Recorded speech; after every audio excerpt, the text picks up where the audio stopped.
சபையில் ஒரு வளர்ச்சி உண்டாகும், ஆத்ம ரீதியில் ஒரு புதுப்பித்தல் உண்டாகும், தேவ ஆசீர்வாதம் நம்முடைய வாழ்க்கையில் என்று வருகிறது.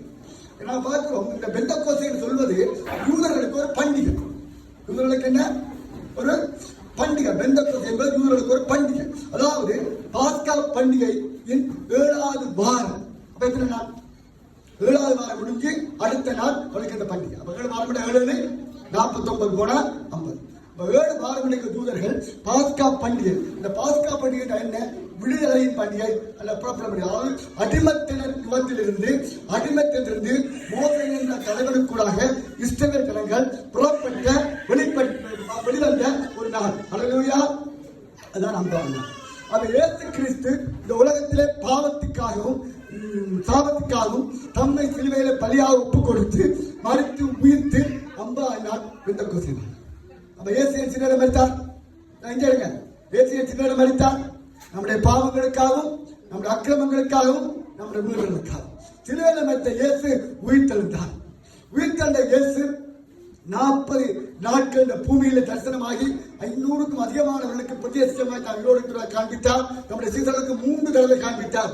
3ஆவது தடவை பின்மாற்ற போன 7 சீசர்களை திரும்பவும் கொண்டு வந்தார். அதிலே பேதுரு என்பவனை மிகவும் அதிகமாக நேசித்து அவனிடத்தில் தன் உண்டாக்கிற திருச்சபையை பொறுப்பு கொடுத்தார். அல்லேலூயா.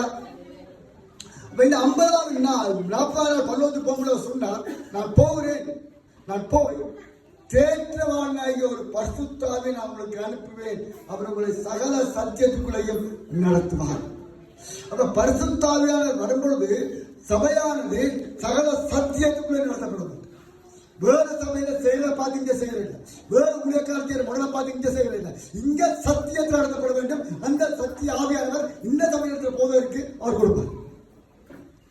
அதான் ஆய் சபையில் நடத்தப்படும். பேசுற நீங்கள் அல்ல, பரிசுத்த ஆவியானவர் உங்களுக்குள்ள பேசுவார். ஹல்லேலூயா.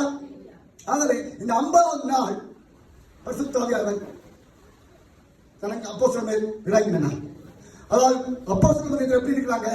பயந்து போய் இயேசுவே சிலுவையில் அடைஞ்சிட்டாங்க, அவரை கொண்டு போய் முடிச்சிட்டாங்க.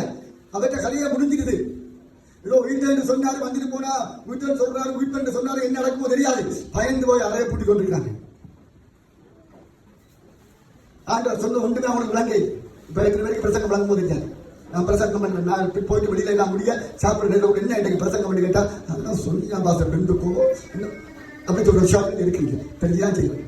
இன்னைக்கு தொகை கட்ட போகிறாங்க. அதை மரியா விளங்கிக் கொள்ளுங்க. இதே சீசர்களுக்கு தான் பெந்தெக்கோஸ்தே பயந்து போய் பேரூர் பெண்ணுக்கா பயந்தே இயேசு மதரிச்சான். இப்படிப்பட்ட சீசர்கள் இருக்கிற அந்த சூழலை தான் பரிசுத்த ஆவியானவர்